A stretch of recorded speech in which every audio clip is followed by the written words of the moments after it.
Hi friends, welcome to my channel. అందరు ఎలా ఉన్నారండి? నేనైతే చాలా బాగున్నాను.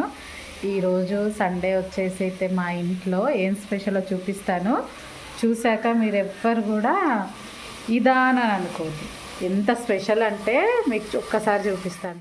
దొండకాయ పచ్చడా, మీరు చికెన్ మటన్ అనుకున్నారా? కానీ కాదు, దొండకాయను టమాటా వేసి పచ్చడి చేస్తున్నానండి. ఎందుకంటే మేము సండే రోజు నాన్ వెజ్ తినము. అందులో ఒకటి ఈరోజు సంకటహార చతుర్థి కాబట్టి నేనైతే ఫ్రైడ్ రైస్ మా వారి కోసం, మా బాబు కోసం. చూసారా ఫ్రెండ్స్ ఎంత స్పెషలో పచ్చడి? చూస్తుంటేనే నోరు ఊరిపోతుంది కదా. ఇదే మా సండే స్పెషల్ అండి. మీరు ఇంకేదో అనుకున్నారు కదా, కానీ మొత్తానికైతే దొండకాయ పచ్చడి సూపర్గా అంటే సూపర్ కుదిరింది. టేస్ట్ కూడా చాలా బాగుంది. ఇది ఏ విధంగా చేయాలో ఇంకోసారి ఎప్పుడైనా ఫుల్ వీడియో. ఫ్రెండ్స్, ఈ మధ్యలో మా హస్బెండ్ కూడా వీడియోస్ చేస్తున్నారు కదా.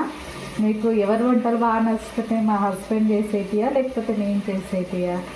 ఒకసారి అయితే కామెంట్ బాక్స్లో కామెంట్ చేయండి ఫ్రెండ్స్. అదేవిధంగా ఇప్పటివరకు నా ఛానల్ ఎవరైనా సబ్స్క్రైబ్ చేసుకోకపోతే సబ్స్క్రైబ్ చేసుకోండి. ముందు ముందు ఇంకా మంచి వీడియోస్ తోటి నేను ముందుకు వస్తాను, సరేనా? ఖచ్చితంగా ఇప్పటివరకు ఎవరైనా సబ్స్క్రైబ్ చేసుకోకపోతే నా ఛానల్ని సబ్స్క్రైబ్ చేసుకోండి. Thanks for watching. Bye bye.